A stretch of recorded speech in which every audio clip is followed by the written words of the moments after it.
Namaste. Good afternoon and welcome to IPA's 8th Advanced GMP Workshop.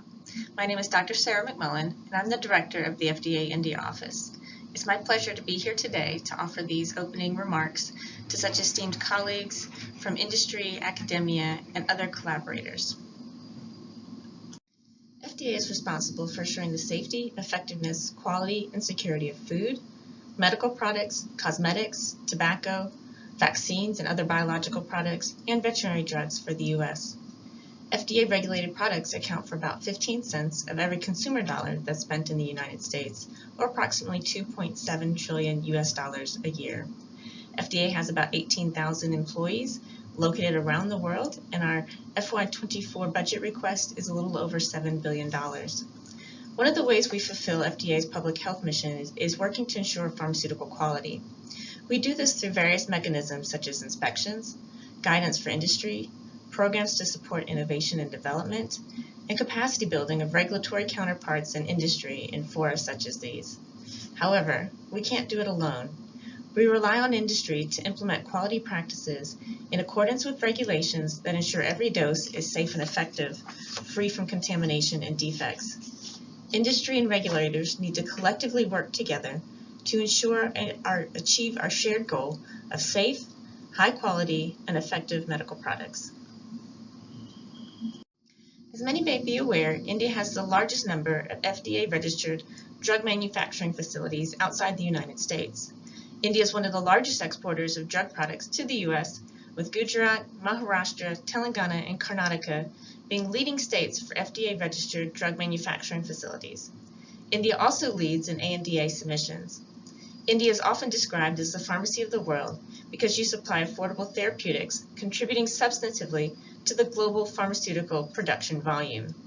In the United States, we look to India as an important source of the therapeutics our patients rely on every day, as 9 out of 10 prescriptions dispensed in the United States are generics, and 40% of those drugs are made right here in India. As India is one of the leading nations exporting medical products and foods to the United States, FDA established an in-country presence in 2008. We are celebrating our 15-year anniversary later this year in November. The India office serves as the lead FDA presence in-country.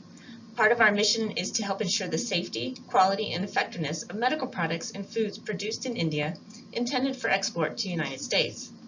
Our office has policy and inspectional staff across pharmaceutical, clinical trial, and food commodities, along with administrative staff and leadership. As many of you may be aware, our Commissioner, Dr. Robert Califf, just completed a visit to India. This was a great opportunity for Dr. Califf and FDA leadership to learn more about the priorities of the Government of India, see more of the manufacturing and regulatory climate, demonstrate FDA's support for improving quality, and find ways to strengthen our regulatory partnership and identify areas to improve alignment with international standards and guidelines. Both our headquarters and the FDA India office are committed to collaborating closely with industry and Government of India to support access to safe, effective, and high-quality medications manufactured in India. We remain committed to partnering across government, academia, and industry to strengthen and diversify the supply chain, further address drug shortages, and ensure Americans, Indians, and those around the world continue to have access to drugs that are high quality, safe, and effective.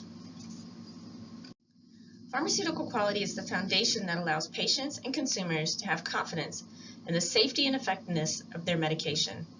While some quality defects may be visible, most are not visible, so it's imperative to build quality into the manufacturing process to provide confidence that each dose has consistent quality, characteristics, and is free from contaminants and defects. The FDA regulates the quality of pharmaceuticals very carefully. FDA is currently developing Quality Management Maturity, or QMM assessments, which would not be used to evaluate compliance with CGMPs. CGMP requirements are foundational to any drug manufacturing operation. It is important that drugs are manufactured under conditions and practices required by CGMP regulations to assure that quality is built into the design and manufacturing processes at every step. CGMP regulations for drugs contain minimum requirements for the methods, facilities, and controls used in manufacturing, processing, and packing of a drug product. Compliance with CGMP is evaluated through surveillance inspections or other inspections conducted by credentialed investigators. Inspections are mandatory, and refusal to permit entry or inspection is prohibited under the FD&C Act. In contrast, we intend for participation in the Developing QMM program to be voluntary. We expect that QMM assessments may focus on evaluating the behaviors, practices, and quality culture within an establishment. The CEDAR Site Catalog is the curated inventory of registered manufacturing sites, vetted by FDA as legally manufacturing human drugs for the U.S. market. The FY22 CEDAR Site Catalog includes over 4,800 drug manufacturing sites. As you can see, India has the highest number of manufacturing sites outside the United States, followed by China and Germany. FDA uses these site locations and their trends to allocate resources and plan surveillance and outreach activities. After looking at the geographical distribution of manufacturing sites, let's have a look at the global compliance trends. FDA uses an internally calculated site inspection score on a scale of 1 to 10 of a site's compliance to CGMP regulations based on the classification of FDA drug quality inspections. The score is used for comparison purposes to look for trends and target resources. As referenced earlier, compliance with CGMP provides assurance that the drug product consistently meets the intended specifications.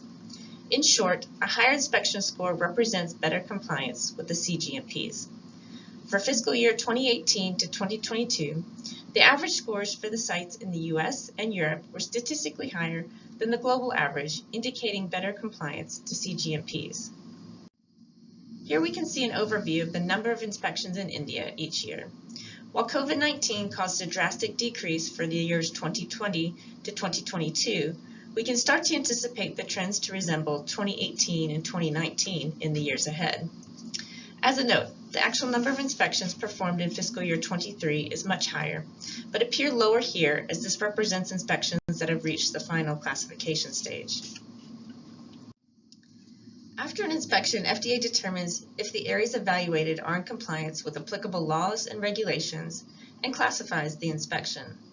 As most will be aware, FDA has the following 3 final classifications: NAI, or no action indicated, VAI, or voluntary action indicated, or OAI, official action indicated. This particular chart shows the breakdown of final classifications for inspections for fiscal years 2018 through 2023. During an inspection, FDA investigators may observe conditions they deem to be objectionable. These observations are listed on the FDA Form 483 when, in an investigator's judgment, the observed conditions or practices indicate that an FDA-regulated product may be in violation of FDA's regulations. This graphic represents the 10 most frequent inspection observation citations in India between fiscal year 2018 and 2023. The most frequently cited items relate to problems in the quality system and laboratory controls. Drug shortages are a serious issue in many parts of the world, including the U.S. A team of FDA economists examined a sample of 163 drugs that first went into shortage between calendar years 2013 and 2017. They found that of the 163 drugs in shortage, 62% went into shortage after supply disruptions that were associated with manufacturing or product quality problems. Another 18% went into shortage for unknown reasons, and much smaller percentages were associated with unanticipated increases in demand, natural disasters, or product discontinuations. Therefore, manufacturing quality issues remains a key factor contributing to drug shortages in the U.S. It is true that the types of manufacturing and quality challenges found in India are largely similar to those seen around the world. However, the percentage of violations, as measured by FDA findings that official action is indicated, is greater here as compared to the U.S. domestic and other major manufacturing nations for pharmaceuticals. While occasionally a lack of understanding of regulations is the cause of quality issues, we've identified it's often a matter of intentional noncompliance. In fact, recent inspections have found data manipulation and destruction of manufacturing records, testing into compliance strategies, and coordinated efforts to underreport microbiological findings at inspected facilities. We also see issues in clinical trials conducted to support applications. These are serious issues that raise legitimate concerns, not only for supply chain resiliency, but for confidence in product safety, effectiveness, and quality.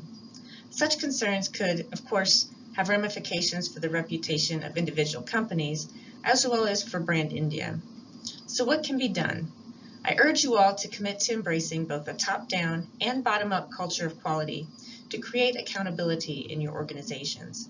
Simply put, a culture of quality is based off a commitment by senior management to quality that includes putting in place proactive and robust quality management systems, undergirded by a commitment to continuous improvement.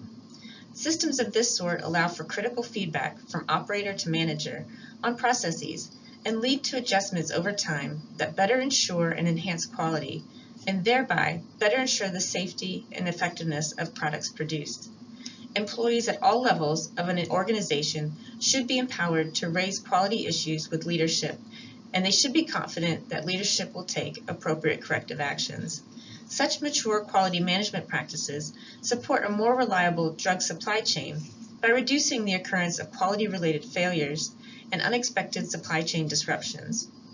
Integrating business and manufacturing operations with these quality practices and application of technological advancements can optimize manufacturing process performance and product quality, enhance supply chain reliability, and better ensure the safety and effectiveness of products produced. And last but not least, we need to shift from a reactive mode to a proactive mode to focus on ways to improve existing practices, identify problems, and remediate them in a continuous fashion without waiting for FDA to walk into a facility and see lots of problems that may take longer to fix and may in the meanwhile impact the supply of drugs. Commitment to quality assurance creates the needed conditions for dependable supply for patients. With that, I would like to conclude by saying that we, the regulators and the industry, have to commit and continue to work together to improve access to safe, effective, high-quality treatment options as patients, consumers, and the global public depend on us. Thank you for the opportunity to present today. I wish you all a very good learning opportunity and interaction in the workshop.